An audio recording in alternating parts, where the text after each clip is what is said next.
La noche del 29 de junio de 1952, en el apacible pueblo de Yecapixtla, no fue un suceso para ser recordado con alegría, sino con un terror sordo que se anidó en el alma de la comunidad. Mientras los últimos fuegos artificiales de la fiesta de San Pedro y San Pablo explotaban en el aire húmedo, pintando el cielo oscuro con colores fugaces, las risas de los niños se mezclaron con el eco de un silencio abrupto. Fue un silencio que nadie notó en el calor del festejo, pero que a la mañana siguiente se convertiría en la nota más alta y dolorosa de toda la región. Este no es solo un caso de desaparición. Es una historia sobre lo que sucede cuando una comunidad entera elige el silencio para proteger sus secretos más oscuros. Lo que se esconde en la penumbra de los campos de maíz y en las leyendas susurradas es más terrible que cualquier alimaña, y esa verdad fue enterrada tan eficazmente que hasta hoy las voces que intentaron sacarla a la luz fueron sofocadas. El tiempo puede ser un cómplice traicionero del miedo, y en Yecapixtla trabajó duro para borrar las huellas de dos chamacos. Pero lo que el tiempo no puede borrar es la memoria de una madre y el eco de una ausencia. Las autoridades, de forma conveniente y rápida, cerraron el caso, insistiendo en que la selva se había tragado a Silvio y Vicente, los gemelos de 7 años. El gobierno central, en su marcha de progreso y modernidad, no tenía interés en dramas pueblerinos que pudieran manchar la imagen de un país en ascenso. Ese fue el veredicto oficial, una solución que parecía haber sido escrita incluso antes de que se buscara a los cuerpos. Un desenlace tan veloz como el nacimiento de un chisme. Pero meses después, la selva devolvió una señal de vida, o más bien, una señal de muerte premeditada.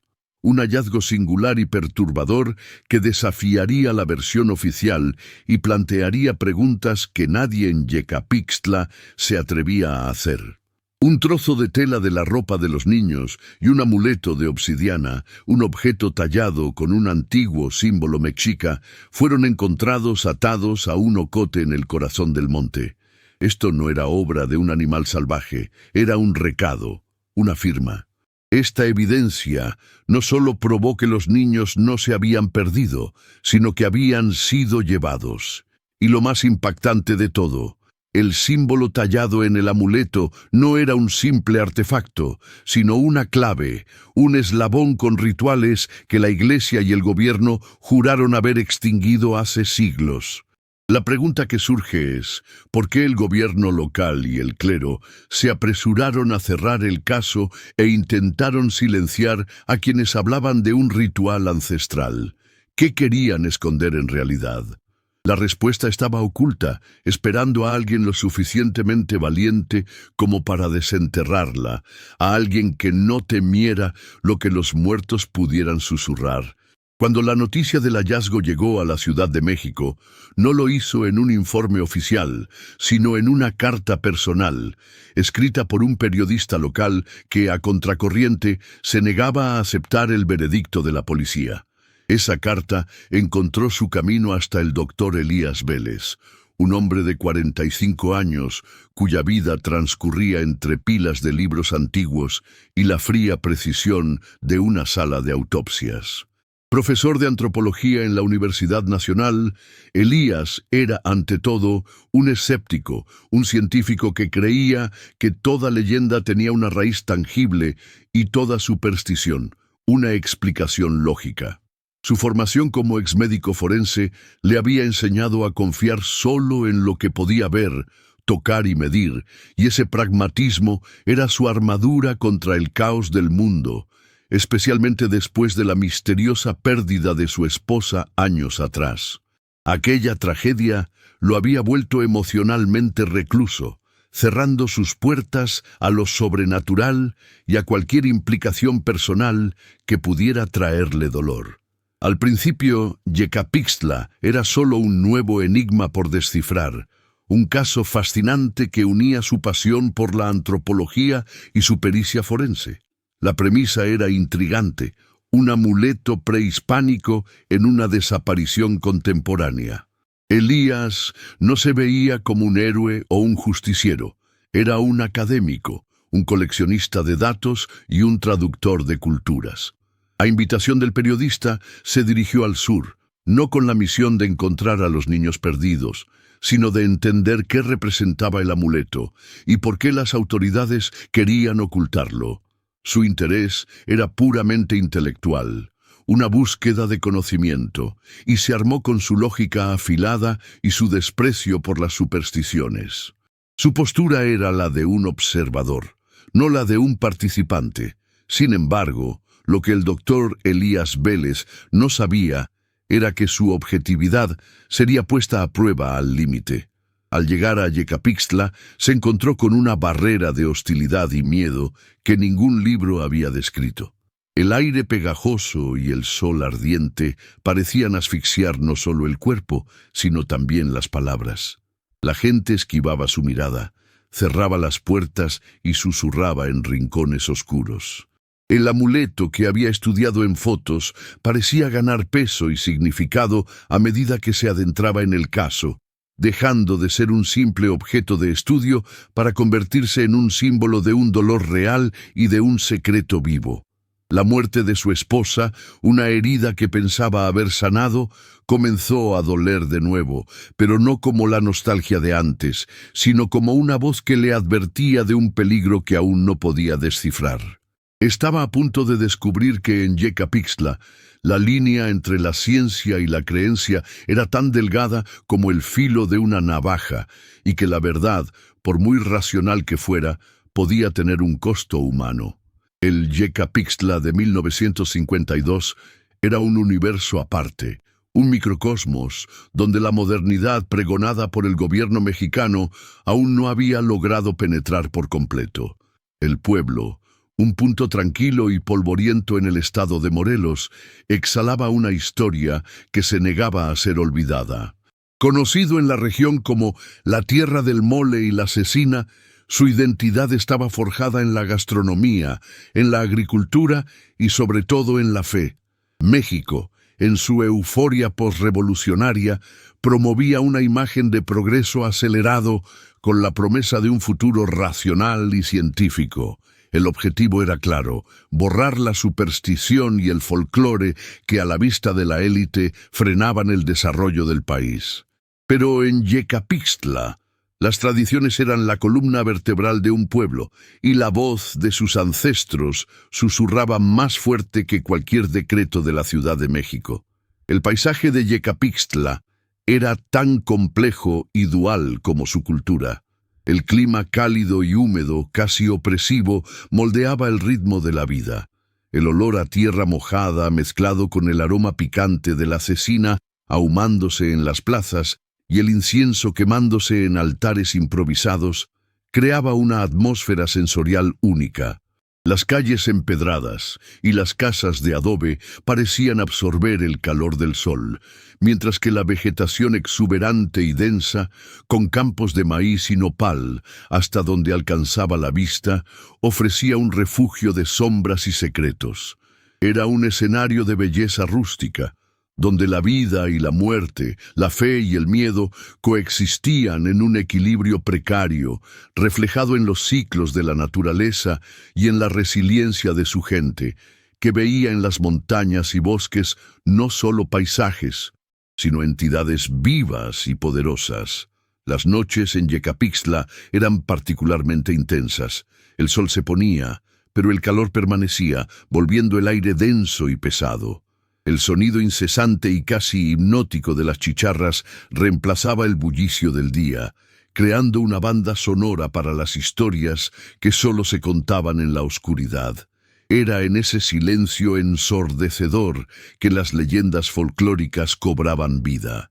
La fe católica, fervientemente practicada en las iglesias, era solo la capa visible de la espiritualidad local.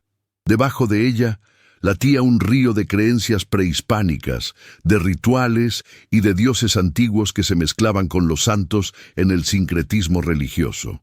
Esa dualidad, Esa mezcla de credos convertía al pueblo de Yecapixtla en un guardián de misterios que el resto del país se apresuraba a olvidar, y el bosque de Ocotes, donde los niños desaparecieron, era el templo sagrado y maldito donde estos dos mundos colisionaban. El bosque de Ocotes, a pocos kilómetros del centro del pueblo, no era un lugar común y corriente. Era un espacio sagrado, temido y reverenciado por igual. Los ocotes, pinos nativos de la región, se erguían como centinelas silenciosos de un pasado ancestral. Para los niños era un parque de diversiones, un laberinto verde y acogedor. Para los adultos era el dominio de lo innombrable, un lugar donde las leyendas se volvían más tangibles. Decían que allí vivían los susurros del monte, voces de antiguos espíritus que guardaban la sabiduría y los peligros de la tierra. El olor a pino y tierra, la luz del sol filtrada por las copas de los árboles, la humedad que impregnaba el aire, todo allí estaba cargado de significado.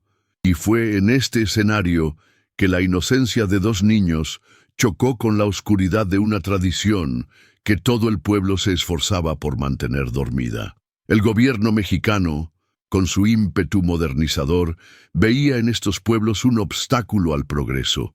Yecapixtla era, para ellos, un ejemplo de atraso.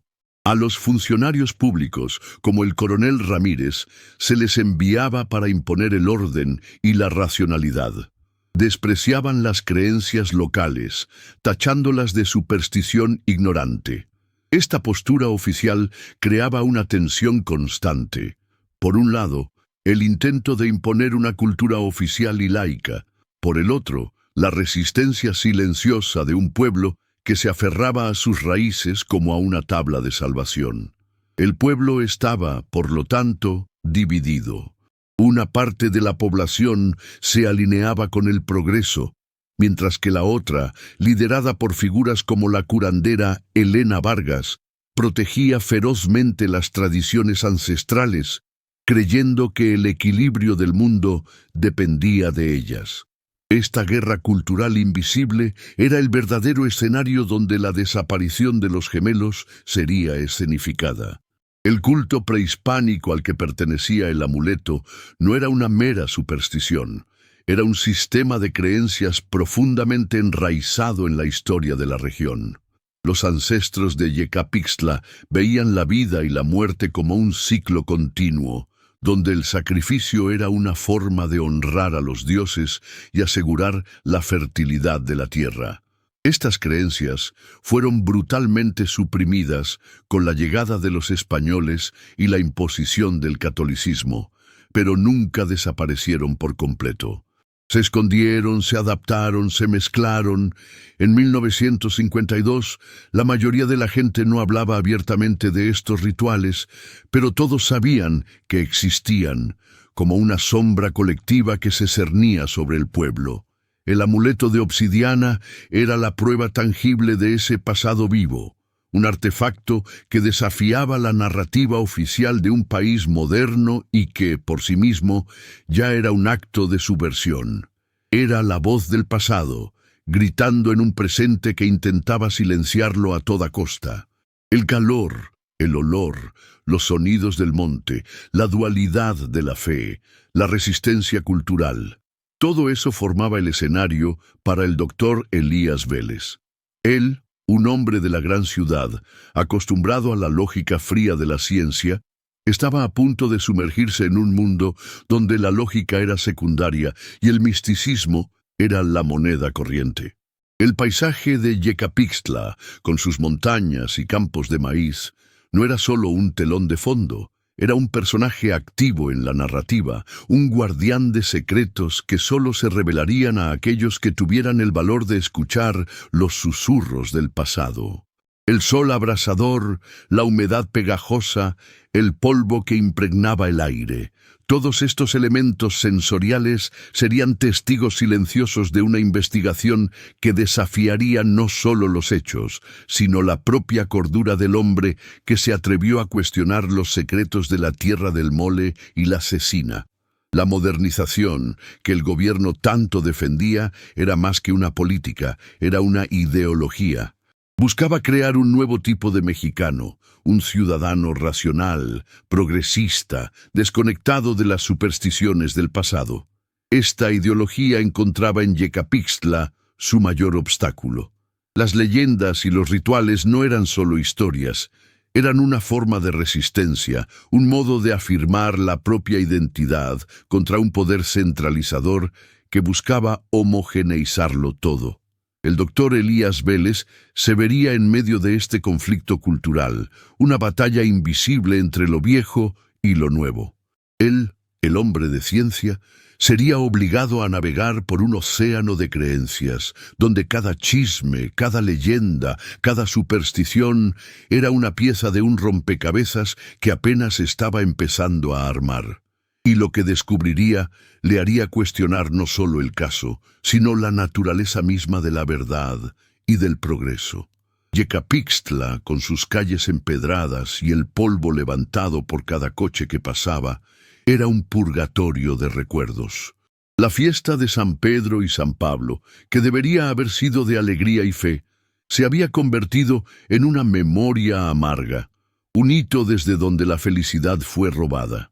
Las familias que antes se sentaban en la plaza a comer cecina, ahora susurraban en rincones, el miedo entre líneas de cada conversación, el sonido de las campanas de la iglesia que antes anunciaban la misa, ahora parecían un toque fúnebre, recordando a todos lo que el pueblo había perdido. El gobierno, en su ceguera, veía solo una desaparición resuelta, pero para los vecinos era una herida abierta, una injusticia que no sanaría con el tiempo, sino que, de hecho, se pudría, exhalando un olor a secretos sucios y corrupción. La llegada del doctor Elías Vélez al pueblo era un hilo de esperanza en un escenario de desesperación. La promesa de que alguien, por fin, haría las preguntas que todos tenían miedo de hacer. La llegada del doctor Elías Vélez a Yecapixtla no pasó desapercibida, pero su presencia fue recibida con un silencio hostil y miradas desconfiadas. Los vecinos esquivaban sus preguntas, cerraban las puertas con un chirrido y parecían disolverse en las sombras cuando él se acercaba. El único que lo recibió, aunque con cierta aprensión, fue el periodista que lo contactó. Este lo llevó al único lugar donde el caso aún vivía, la humilde casa de Elena Vargas. Elías, con su postura escéptica y académica, vio en la curandera la primera pieza de su rompecabezas, pero ella no era lo que él esperaba. La abuela de los niños no hablaba de hechos forenses, sino de presagios, leyendas y el castigo de los dioses. Lo recibió en su casa, donde el olor a incienso y hierbas se mezclaba con el olor a polvo y tiempo. La conversación con Elena fue el primer punto de ruptura para Elías. Ella no le dio pistas racionales, sino que le susurró sobre los dos hermanos, figuras míticas que, según las leyendas locales, eran los guardianes del equilibrio entre la vida y la muerte.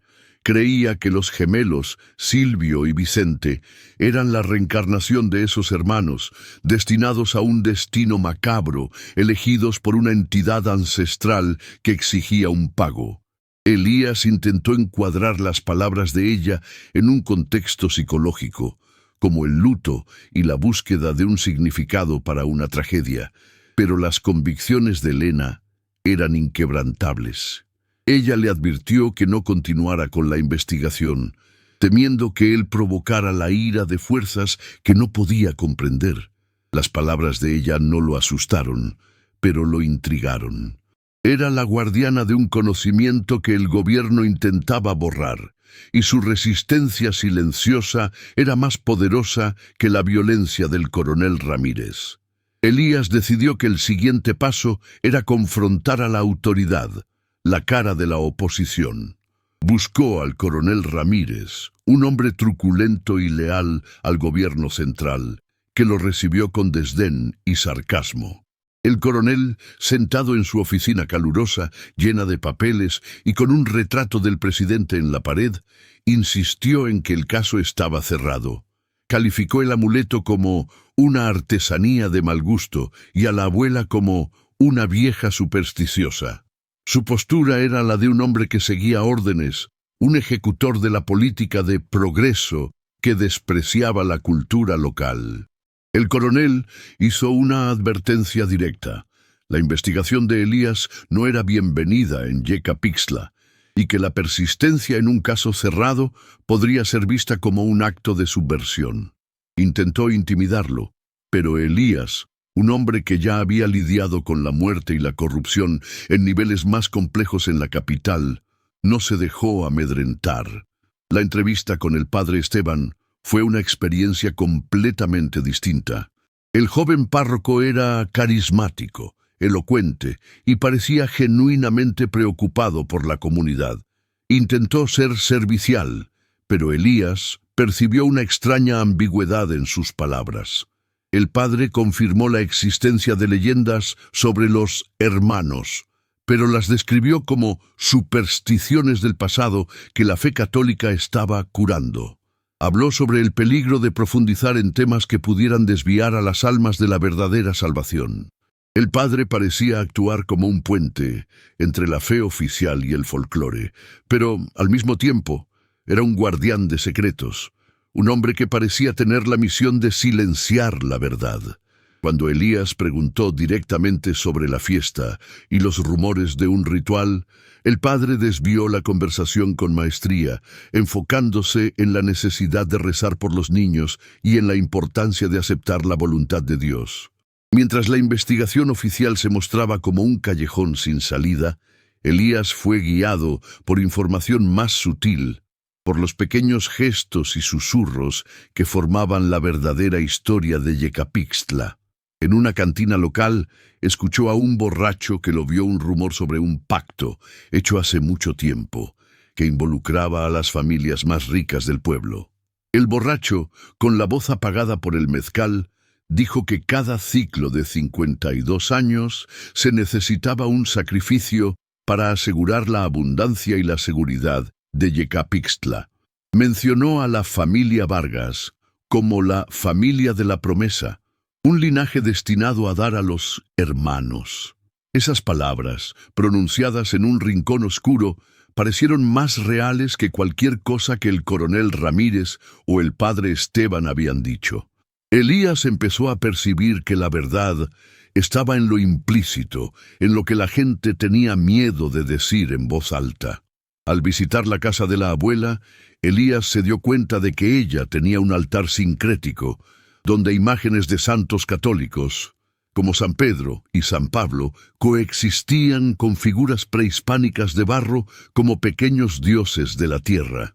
Reconoció el sincretismo, la mezcla de creencias, pero lo que más lo intrigó fue una pequeña figura de obsidiana, un tallado idéntico al amuleto encontrado. Al preguntar sobre la figura, Elena la escondió, con los ojos llenos de miedo. Confesó que la pieza era una herencia de su familia, un objeto antiguo que, según ella, podría invocar el mal si se manejaba de forma incorrecta.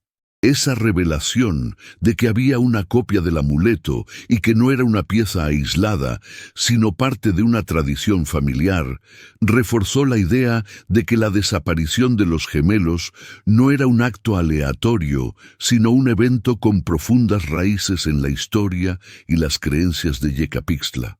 La hostilidad de Ramírez, la ambigüedad de Esteban y el miedo de Elena crearon un triángulo de tensiones que aprisionaba la verdad. Elías se sentía como un intruso en un escenario donde los actores ya sabían sus papeles, y su presencia, la de un hombre que venía de fuera, era un factor de perturbación. Empezó a notar que, a pesar de que todos intentaban ocultar el caso, había pequeños deslices, grietas en la fachada de normalidad.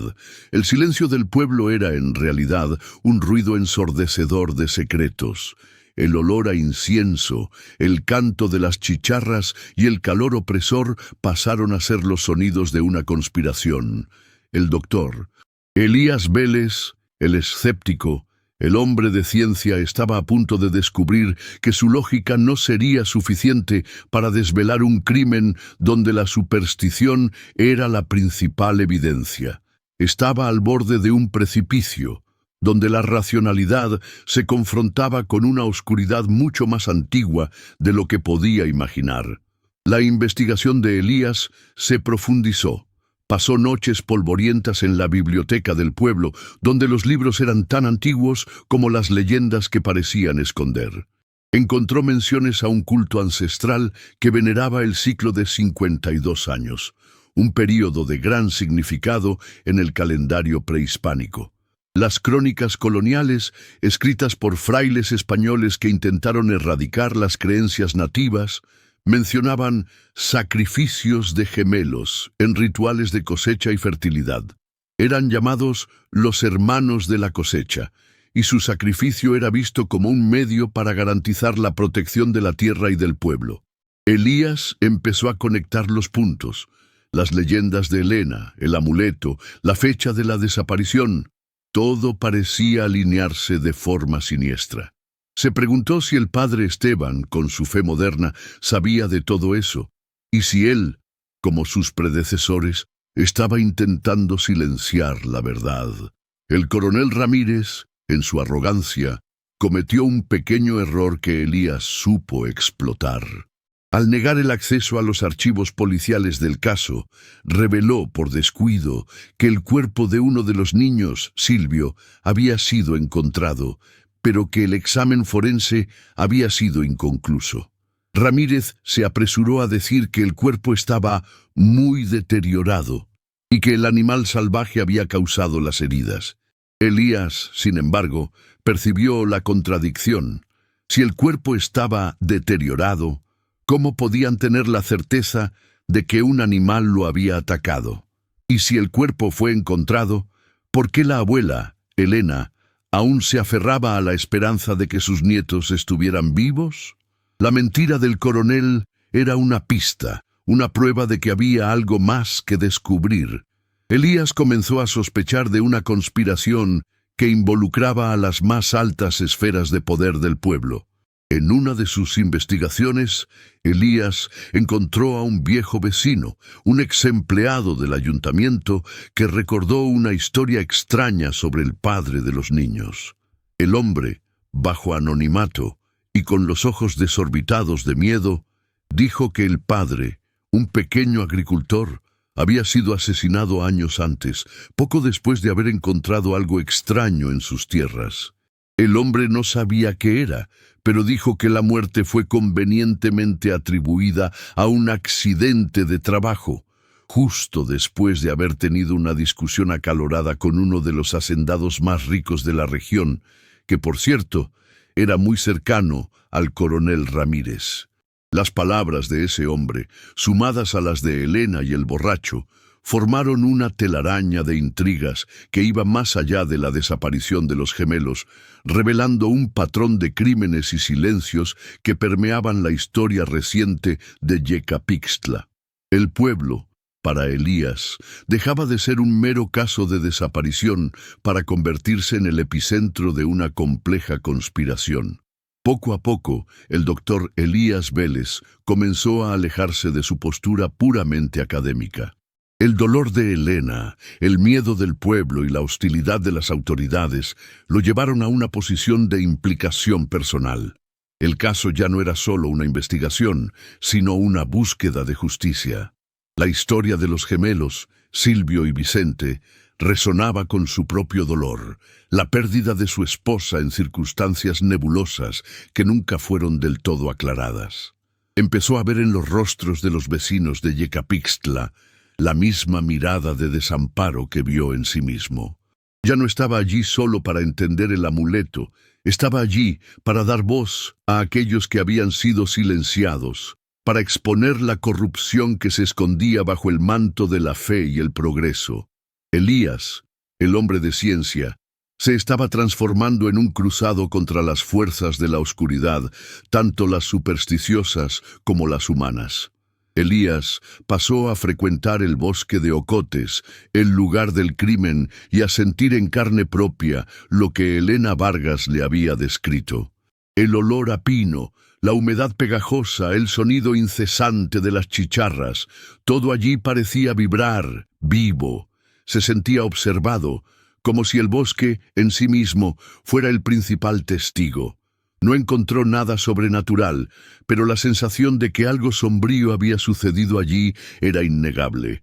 Percibió que el bosque no era solo un escenario, sino un personaje activo en la historia, un guardián de secretos.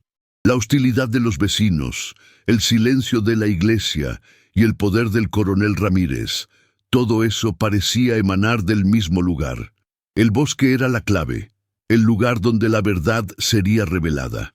La investigación del doctor Elías Vélez dejó de ser una mera pesquisa académica y se convirtió en una cacería de evidencias que pudieran desmentir la versión oficial. Su primer gran hallazgo vino en el bosque de Ocotes. Guiado por los recuerdos de Elena sobre la última vez que vio a sus nietos, revisó el lugar donde el amuleto había sido encontrado. Elías, con su ojo de exforense, notó algo que los policías habían ignorado: una leve depresión en el suelo, parcialmente cubierta por hojas secas. Al cavar, no encontró el cuerpo del segundo niño, sino un objeto chocante, un segundo amuleto de obsidiana, idéntico al primero, tallado con el mismo símbolo mexica. El hallazgo no solo probó que la desaparición no fue un acto aislado, sino que también sugirió una premeditación y un patrón que iba más allá de cualquier explicación racional que él había imaginado. Con el descubrimiento del segundo amuleto, la tensión en Yecapixtla se hizo palpable. Elías, ahora con dos piezas clave, confrontó a Elena Vargas una vez más. La abuela, con los ojos llenos de miedo, cedió y reveló más sobre la historia de su familia. Explicó que, según la tradición, el amuleto era un regalo de los hermanos para su linaje, una forma de garantizar la protección del pueblo. El símbolo tallado era la marca de la promesa, un pacto ancestral que, según ella, tenía que ser renovado periódicamente con un sacrificio de sangre pura. La leyenda hablaba de una necesidad de apaciguar a los dioses de la tierra para garantizar la cosecha, y los gemelos, en su dualidad, eran la representación perfecta de ese equilibrio. La abuela, ahora más abierta, le mostró a Elías una serie de registros familiares, dibujos y tallados, que confirmaban que la tradición se repetía cada 52 años, un ciclo de gran importancia en el calendario mexica. La revelación de Elena sobre el ciclo de 52 años llevó a Elías a profundizar su investigación histórica. Pasó noches enteras en la biblioteca, examinando crónicas antiguas y registros de bautismos, y en cada página el horror se hacía más evidente. Descubrió que exactamente 52 años antes, en 1900, dos gemelos habían desaparecido en Yecapixtla, y 52 años antes de eso, en 1848, la misma tragedia había ocurrido. En todos los casos, las autoridades de la época, la iglesia y los hacendados más ricos de la región habían cerrado rápidamente el caso con explicaciones vagas sobre accidentes o desapariciones en el monte. El patrón era innegable. No se trataba de un crimen aislado, sino de un ciclo de horror, una tradición macabra que se repetía cada 52 años. La desesperación de la abuela, el silencio del pueblo y la prisa de las autoridades por cerrar el caso cobraron un nuevo y aterrador significado. La tensión aumentó cuando Elías empezó a compartir sus descubrimientos con el periodista local. Él, emocionado con la revelación, escribió un reportaje detallado sobre los ciclos y el amuleto, pero la nota nunca llegó a publicarse.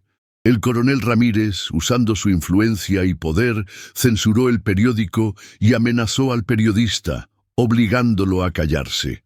El acto de censura fue la prueba definitiva para Elías de que la conspiración existía y que el gobierno local en contubernio con la Iglesia y la élite, estaba activamente trabajando para esconder la verdad. La lucha de Elías dejó de ser contra un criminal anónimo y pasó a ser una batalla contra las estructuras de poder que se beneficiaban de este pacto de sangre. El pueblo, que antes se mostraba solo hostil, ahora parecía conspirar activamente contra él. El padre Esteban, que antes parecía ambiguo, comenzó a mostrarse más claramente como un obstáculo. Intensificó sus sermones sobre la malignidad de la curiosidad y la necesidad de tener una fe inquebrantable sin cuestionar a las autoridades. Elías, en uno de sus encuentros, confrontó al padre directamente, mostrándole el segundo amuleto y los registros históricos que comprobaban el ciclo de 52 años. El padre, por primera vez, perdió la compostura. Su rostro se contrajo en una máscara de miedo y rabia. Negó todo, llamando a Elías blasfemo y agente del diablo. Sin embargo, en su desesperación, pronunció una frase que sonó más como una confesión. El equilibrio del pueblo depende de nuestra fe, y tu búsqueda de respuestas puede destruirlo todo. Esas palabras confirmaron las peores sospechas de Elías.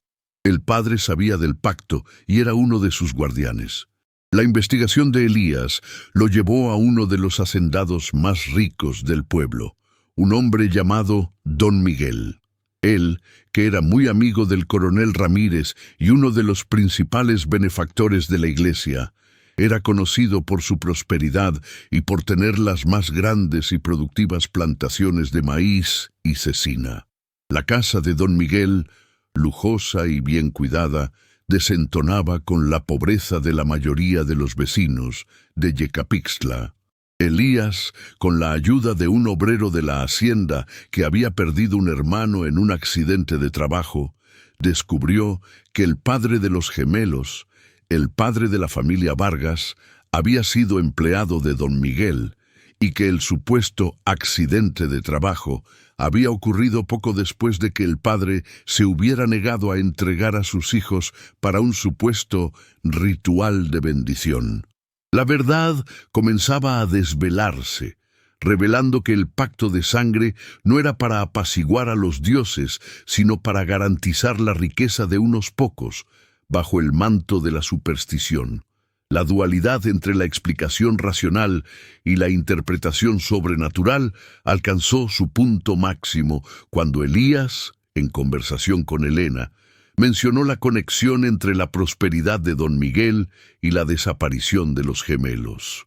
La curandera, en un tono de voz que mezclaba miedo y resignación, dijo que la prosperidad de Don Miguel era el pago de los dioses.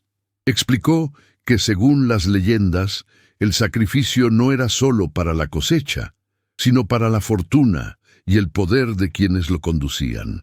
El equilibrio que el padre Esteban mencionó no era sobre la salvación, sino sobre el mantenimiento del poder de una élite. La superstición no era la causa, sino la herramienta, el instrumento de control. Elías percibió que el verdadero horror estaba en la capacidad humana de usar la fe y el folclore para justificar la corrupción y la violencia. Con todas las piezas del rompecabezas en la mano, Elías sintió que estaba cerca de encontrar el lugar del ritual. Las leyendas de Elena, las crónicas que mencionaban a los hermanos de la cosecha y las evidencias de que el crimen era cíclico lo llevaron a un único punto en común: las ruinas de un antiguo templo prehispánico escondido en el corazón del bosque de Ocotes, en un lugar que los vecinos de Yecapixtla evitaban. Con cada paso que daba en dirección al templo, la tensión aumentaba, el aire se volvía más pesado y los susurros del monte parecían hacerse más fuertes. Sintió que no estaba solo caminando hacia un lugar de crimen, sino hacia el centro de un misterio que había rondado al pueblo por siglos. La búsqueda de Silvio y Vicente se había transformado en una cacería de una verdad mucho más compleja y peligrosa. Elías encontró al padre Esteban en la iglesia y al confrontarlo con todas las evidencias, el padre finalmente cedió, revelando la ubicación exacta del lugar del ritual. El párroco, con la voz temblorosa, confesó que el pueblo estaba bajo un pacto y que él era uno de los muchos que lo mantenían. El padre, en su desesperación, intentó convencer a Elías de que se detuviera, de que dejara dormir al pasado. Pero Elías, movido por la justicia y el dolor de Helena, se negó a dar marcha atrás. Sabía que lo que estaba a punto de descubrir no sería fácil. La oscuridad que se había escondido bajo la luz del sol de Yecapixtla estaba a punto de ser revelada, y él era el único que tenía el valor de enfrentarla. El pueblo, con su calma aparente y su historia de dolor y miedo, estaba a punto de colapsar. El doctor Elías Vélez se convirtió en la única esperanza de que la verdad prevaleciera. La obsesión de Elías por el caso se completó. Ya no se alimentaba, no dormía, y el cansancio comenzaba a distorsionar su percepción de la realidad. El rostro de su esposa muerta, que había reprimido por tanto tiempo, empezó a aparecer en sus sueños, como una advertencia, un recordatorio del peligro que estaba corriendo. El dolor de la pérdida, que pensó haber superado, resurgió con una intensidad renovada, pero esta vez no como luto, sino como una motivación para buscar justicia. Sintió que su propia historia, su propia búsqueda de respuestas, estaba ligada a la historia de los gemelos de Yecapixtla. Era un hombre de ciencia, pero el misterio lo había transformado en un creyente, en alguien que estaba dispuesto a arriesgarlo todo para exponer la verdad, sin importar lo terrible que fuera. Estaba listo para la batalla final, para el clímax de su jornada. El bosque de Ocotes, que antes era un lugar de belleza natural, ahora parecía un laberinto de horrores. Las sombras se alargaban, los árboles parecían tener rostros, y el sonido de las chicharras se asemejaba a un lamento eterno. Elías, con el mapa que el padre Esteban le había dado, se adentró en el bosque, en busca del antiguo templo. Sintió la humedad y el calor pegajoso de la selva, la textura áspera de la obsidiana en su mano y el olor a tierra mojada y descomposición en el aire. No estaba solo buscando un templo, sino el corazón de la oscuridad que consumía al pueblo. La jornada de Elías, que empezó con la lógica y la ciencia, estaba a punto de terminar con la confrontación final con la fe, el miedo y la corrupción que se escondieron bajo la luz del sol de Yecapixtla por siglos. La investigación de Elías lo llevó a una revelación impactante. Descubrió que el padre de los gemelos, el padre de la familia Vargas, no era el único que se había negado a entregar a sus hijos para el pacto. Otras familias también se negaron, pero fueron silenciadas de forma violenta. Elías descubrió registros de muertes que fueron convenientemente atribuidas a accidentes y enfermedades, pero que en realidad eran asesinatos. Percibió que el pacto era una forma de control, de poder, y que la élite del pueblo, liderada por don Miguel y protegida por el coronel Ramírez, usaba el folclore para enriquecerse y mantenerse en el poder. La Iglesia, por su parte, con la figura del padre Esteban, era el brazo moral del pacto, usando la fe para justificar la violencia y la corrupción. La historia de Yecapixtla era una historia de horror, pero un horror que era completamente humano, hecho de codicia, poder y miedo. El hallazgo de una tumba poco profunda en el bosque, que contenía los huesos del padre de los niños y de otros vecinos que se opusieron al pacto, sirvió como la prueba final para Elías de que el horror era real. El bosque, que antes parecía un lugar de leyendas, ahora era un cementerio, un lugar donde la verdad fue enterrada. La jornada de Elías, que comenzó con un amuleto y la curiosidad, estaba a punto de llegar a su fin. Estaba listo para la confrontación final, para el momento en que la luz de la verdad sería encendida y la oscuridad de la corrupción y el miedo sería disipada. El olor a tierra mojada y la humedad pegajosa del bosque de ocotes se intensificaron a medida que Elías se acercaba al antiguo templo. El aire se volvió denso, cargado de un silencio opresor que solo era roto por el sonido de sus propios pasos y por el canto distante de las chicharras. La vegetación densa dio paso a un claro circular, donde se erguían las ruinas de un templo prehispánico, cubierto por musgo y enredaderas. La luz de la luna, filtrada por las copas de los árboles, iluminaba lo que parecía ser una cámara subterránea. Elías, con el corazón latiendo fuerte, descendió por una escalinata de piedra, sintiendo la textura fría y áspera de las paredes.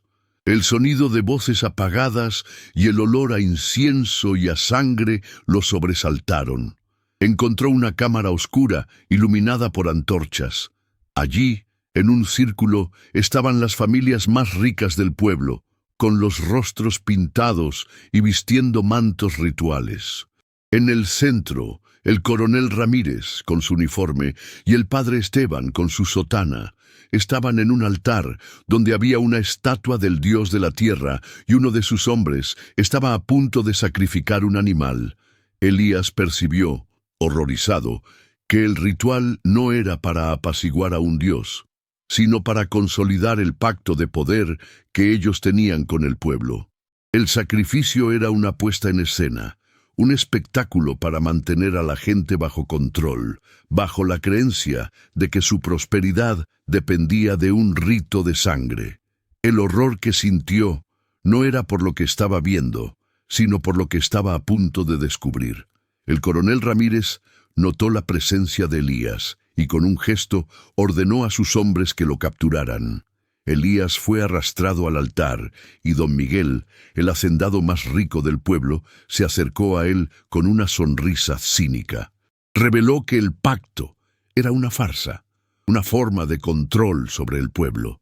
Usaban el folclore y la fe para manipular a los vecinos, para hacerles creer que la prosperidad de Yecapixtla era un regalo de los dioses y no el resultado de la explotación de su tierra y de su trabajo.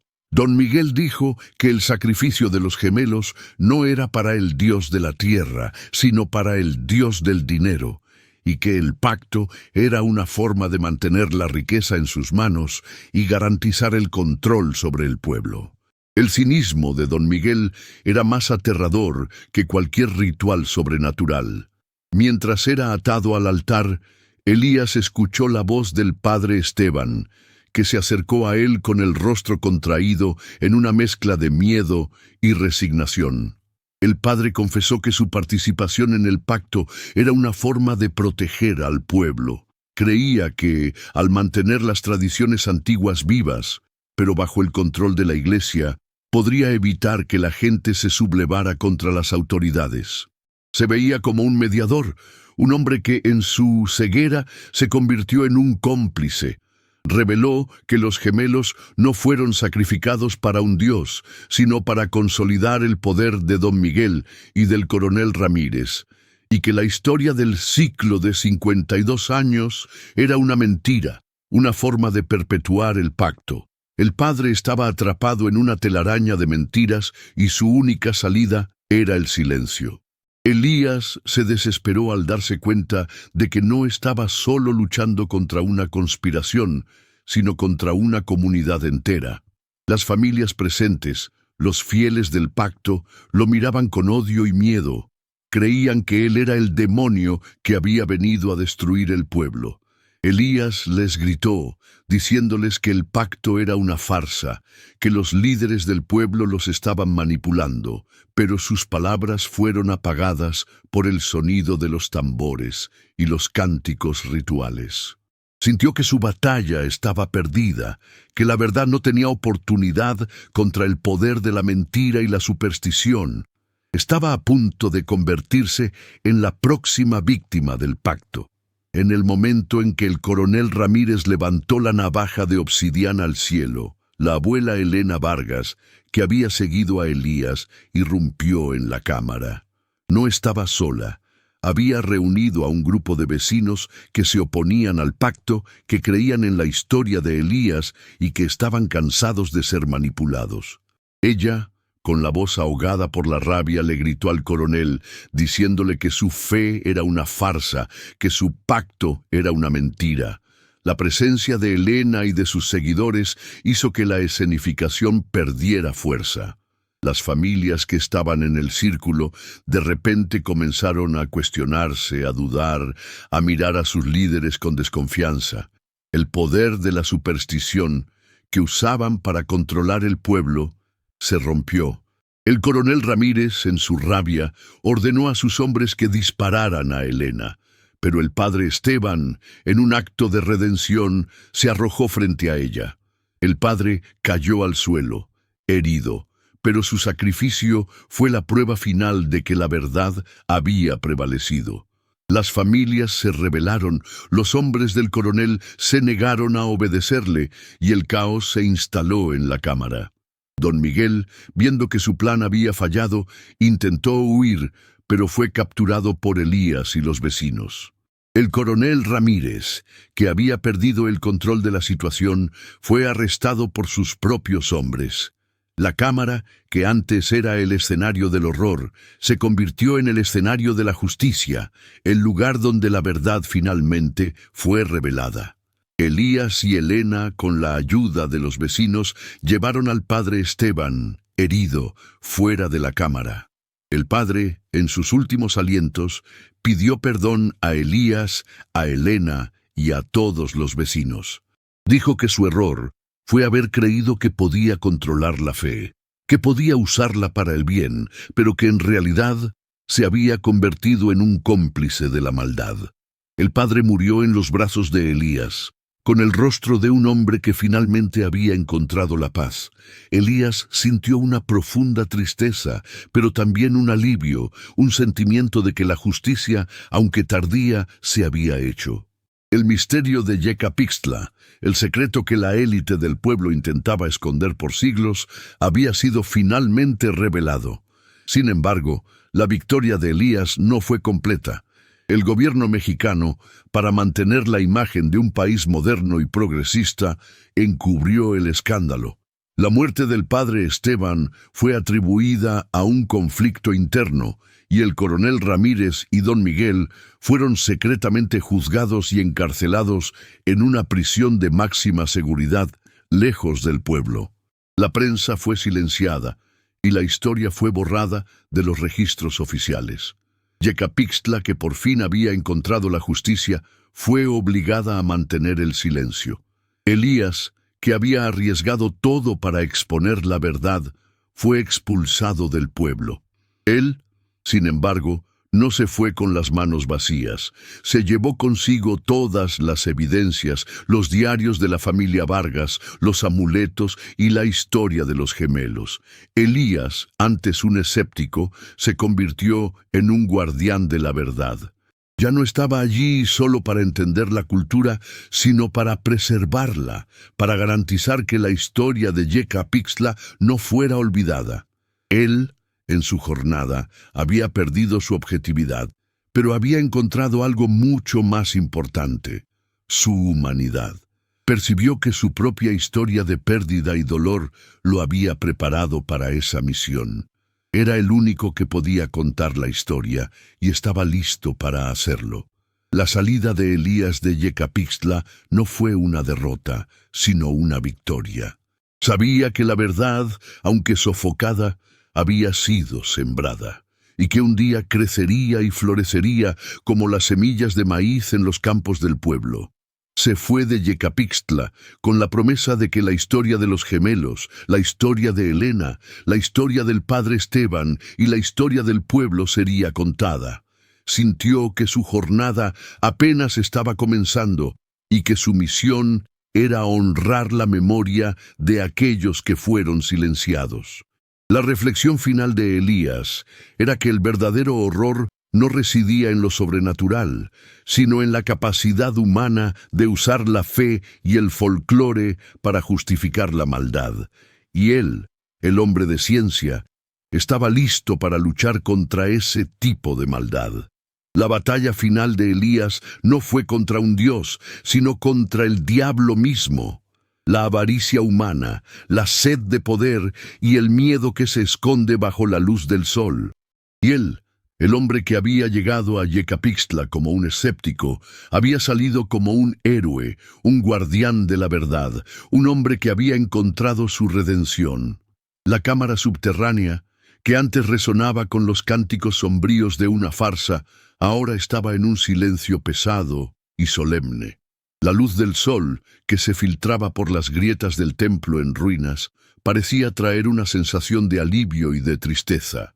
La corrupción, la avaricia y la sed de poder, que se escondieron bajo el manto de la fe y la superstición, fueron expuestas. La verdad que Elías había desenterrado era que el verdadero horror no estaba en los dioses, sino en los hombres.